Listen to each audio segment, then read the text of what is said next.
वसुमती महोत्सवामध्ये पुण्यश्लोक अहिल्याबाई होळकर यांच्या 300व्या जयंतीनिमित्त व्याख्यानमालेचं आयोजन करण्यात आलं होतं। पुण्यश्लोक राजमाता अहिल्यादेवी होळकर यांच्या जीवनचरित्रातनं घ्यावयाची प्रेरणा या विषयावर व्याख्याते प्राध्यापक बलभीम माथेरे यांचं व्याख्यान पार पडलं।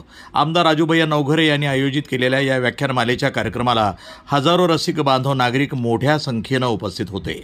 आरूढ होऊ चलबा पुरती, एकजुटीच्या रथावरती आरूढ होऊ चलबा पुरती, अंग झटकुनी निघ बाहेर दे बिनीवरती घाव, सांगून गेलेत मला भीमराव, असं म्हणणारे लोकशाहीर साहित्य रत्न अण्णाभाऊ साठे, छत्रपती शिवाजी राजे, महात्मा ज्योतिराव फुले, सावित्रीबाई फुले यांचा विचार पुढे घेऊन जाणारे, ज्यांच्या स्मृतिदिन काल असं जरा आज आपण सुद्धा ही जयंती साजरी झाली पाहिजे म्हणून आज आपल्या इथं आपण हा कार्यक्रम ठेवलेला आहे। आपण बघत असाल कालपासून आपल्या वसमतला जी सवय नव्हती ती लावून घेण्याचा आपण प्रयत्न करतोय।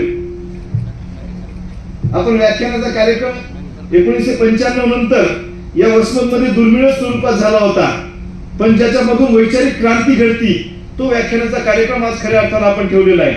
वसुमती महोत्सवाचं ठेवण्याचं नियोजनच ते होतं। काल आपण उत्तमराव कांबळे सरांचं सगळ्यांनी व्याख्यान ऐकलं, आज आपल्याला बलभीम माथेरे सरांचं आपल्याला व्याख्यान ऐकायचंय की ज्याच्या माध्यमातून आपल्याला ही सगळी प्रेरणा मिळून त्याचा उपयोग आपल्या दैनंदिन जीवनामध्ये सुद्धा तुम्हाला आम्हाला करता येईल। आज अहिल्यादेवी होळकर यांचा जन्म आपण बघितला असाल 31 मे 1725 रोजी नगर जिल्ह्यातील चोंडी गावात झाला होता। त्यांचे जीवन अनेक प्रेरणादायी घटनांनी परिपूर्ण आहे।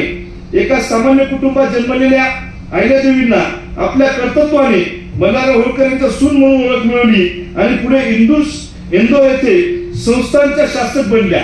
आज आपण बघत असताना की जयंत्या पुण्यतिथ्या कोणाच्या साजऱ्या होतात, ज्याला 100-100, 200 एकर जमीन आहेत त्यांच्या आपण जयंत्या साजऱ्या करतो का? ज्यांची 4-4 मजली बिल्डिंग आहे त्यांच्या आपण जयंत्या साजऱ्या करतो का? पण जयंत्या खऱ्या अर्थानं आपल्यातून निघून जाऊन 300-300 वर्ष झालेली असतील तरी सुद्धा त्यांच्या जयंत्या साजऱ्या आपण करतो, ज्यांनी समाजासाठी, देशासाठी, लोकांसाठी काम केलेलं आहे। त्यामध्ये अहिल्यादेवी होळकर यांचं जे असं उत्तम पद्धतीचं कार्य। प्रतिनिधी नंदू परदेशी, वसमत, हिंगोली, NTV न्यूज मराठी।